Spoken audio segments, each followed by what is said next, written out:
السلام عليكم متتبعاتي الكريمات. اليوم سوف نقوم بعمل باترون لهذا الموديل اللي راه داير توندونس بزاف في مواقع التواصل الاجتماعي. اذا هذا الموديل كان من اختيار متتبعاتي على صفحة الفيسبوك. بزاف متتبعات طلبوا مني الباترون لهذا الموديل. ها هو الموديل هنا معنا واضح. اذا الموديل هذا راح نفصلوه بطريقتان. تلمو الموديل باهي راح يبان لكم باللي الفصاله تاعو شويه صعيبه، لكن تبعوني راح تكون الفصاله تاعو من اسهل ما يكون. اذا نبدا على بركه الله. هذا لنعتبر هذا الورق طرف الكتان اللي عندي مطوي على 4. اولا لازم الكتان يكون مغسول باش نتجنبوا انه يشرب ينقص معنا في الطول او في العرض. اذا راح نبدا نعين نصف طول الكتفين، عذرا نصف عرض الكتفين. راح ناخذ بعرض 18 سنتيم. مش بالضرورة ديروا قياساتية، هي قياسات وهمية فقط باش نوضح لكم الباترون فقط. حرضة الإبط راح نعينوها على طول 20 سنتيم، ثم ربع دوران الصدر زايد قيمة الاتساع، ثم ربع دوران الخصر زايد قيمة الاتساع اللي هي 5 سنتيم.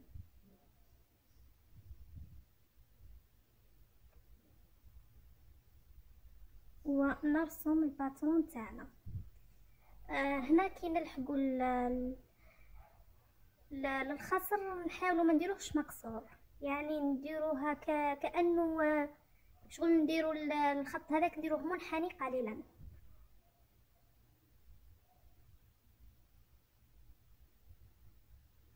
هنا نعين طول الزبونة، فرضا انه 1.5 متر، ثم نطلع بقيمة 4 أصابع باش القندورة تاعنا ما تجيناش مجونحة.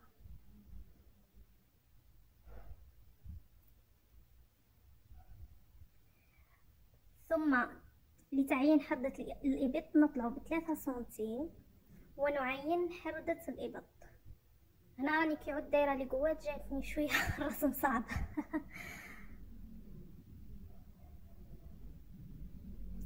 بعد تعيين حردة الإبط نقوم بتعيين الرقبة تاعنا، راح تكون من 9 إلى 10 سنتيم حسب العرض اللي راكم حابينه. طبعا بعد نعينو ميلان الكتف، راني نسيت باه نعينو هنا ميلان الكتف نديروه من 1.5 إلى 2 سنتيم. نهبط بالرقبة تاعنا، نهبط بقيمة 14 سنتيم. اللي تحب دير 15 دير. الرقبة تاعنا تجي بهذا الشكل، ثم تبعوا معايا مليح. نرسم خط منحني هكذا، تبعوا مليح فقط. الرسم راهو سهل للغاية. تقدروا ترسموا حتى على يعني على الجلد، ومن بعد تحطوه مباشرة على الكتان وتعينوه. كي نرسم الخط نهبط بقيمة 1 أو 2 سنتيم.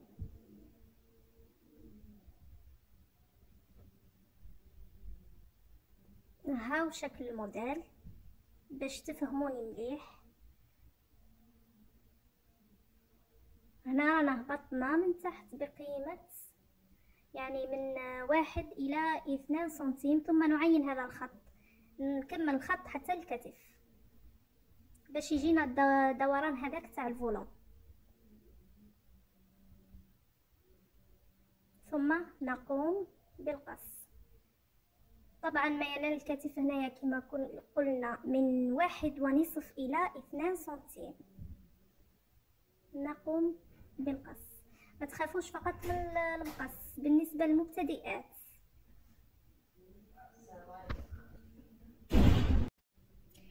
هاوليكم الباترون تاعنا.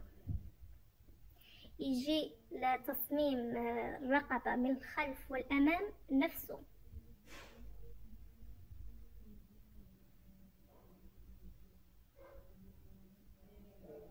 نقوم بخياطة الكتفين معا، ومن بعد نديرو البطن تاعنا. بعد التبطين نولو نلصقو الفولون تاعنا. هذه الطريقة الأولى للباترون. نخلصوا الطريقة هذه راح ندير معكم الطريقة الثانية. إذا نرجعوا الكتان تاعنا، الورق تاعنا كما هو في الشكل. بالنسبة للشريط تاع الفولون راح يكون بطول من من 2.5 إلى 3 أمتار. العرض راح يكون من 12 ل 20 سنتيمتر، كل وحدة وش تحب.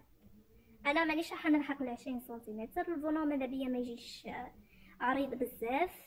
بالنسبة للطول من 2.5 إلى 3 أمتار. بالنسبة للمحترفات راح يحطوا الفولون مباشرة على طرف الكتان ويديروا الكشكشة كما هو موضح في الصورة. نحكموا الفولون ونحطوه على طرف الكتان ونديروا الكشكشة مباشرة. بالنسبة اللي ما همش للمبتدئات راح نديروا الكشكشة اولا على الفولون. بعد ما نديروا له الكشكشة راح نخيطوه نحطوه على طرف القماش نتاعنا. نثبت الورق بالمقص باش ما يتحرك ليش. هنا باعتبار الباترون تاعنا راهو واجد نحطو الفولون بهذا الشكل، نلصقوه كما هو موضح في الصورة. نتبعوا الرقبة جيدا.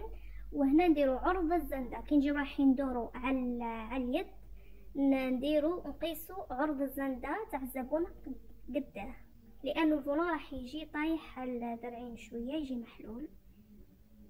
كاين اللي يحبوا يركبوا كتان ما يحبوش الحاجة اللي تعود مفتوحة. ونكملوا ندوروه معنا.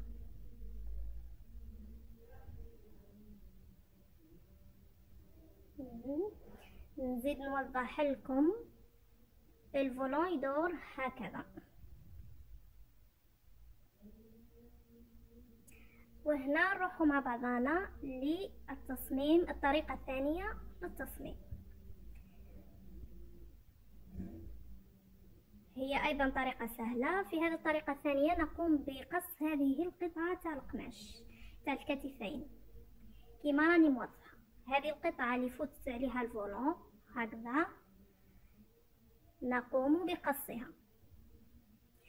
يولي عندنا الباترون التالي.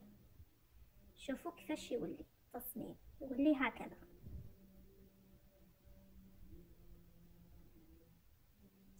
بعد ناخذ قطعة القماش تاع الكتفين اللي قمنا بقصها، هاي ليكم. ناخذ طرف قماش هكذا نطويه بهذا الشكل على 2 ثم على 4.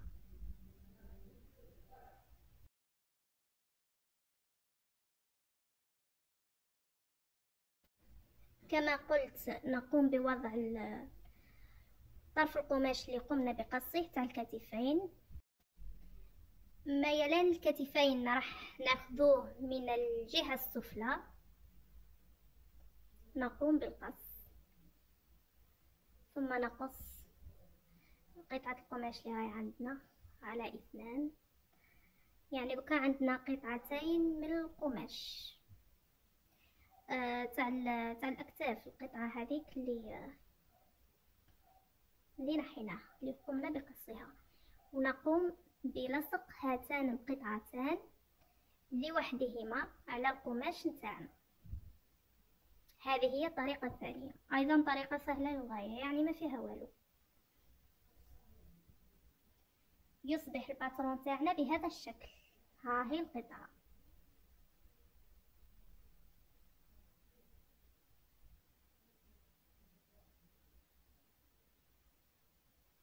يصبح الباترون تاعنا هكذا بهذا الشكل.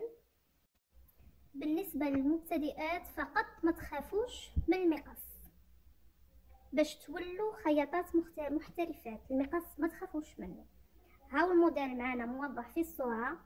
بعد ما نلصق يعني القطعتين تاع الاكتاف اللي يكونوا على حساب العرض تاعهم، يكون على حساب رغبة الزبونة. كاين بعض الزبونات ما يحبوش الاكتاف عراض ياسر، يحبوهم مثلا 8-7 سنتيم، كل زبونة وكيفاه. هذه قبيل كما كنت نوضح لكم، هذا هو عرض الزندة باش ما يجيناش الطرف تاع الفولار هابط لتحت. نقوم بتبطين الرقبة ثم نقوم بتركيب قطعة الفولار بعد ما نعملوا لها كشكشة كما هو موضح في الصورة. الموديل اسهل ما يكون، تنمو يبان باهي وزين، يبان لكم صعب، لكن في التطبيق الموديل اسهل ما يكون. بالنسبة للبانس ان شاء الله باذن الله ندير لكم درس اخر عن اللبانس. اذا متتبعاتي الكريمات، اذا حبيتوا باترونات اخرى لموديلات اخرى ما عليكم سوى الدخول لصفحتي على الفيسبوك خياطة وابداع، وتحطوا لي الموديل اللي راكم حابينه. الموديل اللي نلقى عليه طلبات بزاف باذن الله راح نحطه لكم على قناة اليوتيوب. ما تنساوش جيم ومشاركة، والى اللقاء في موديلات اخرى باذن الله تعالى. سلام.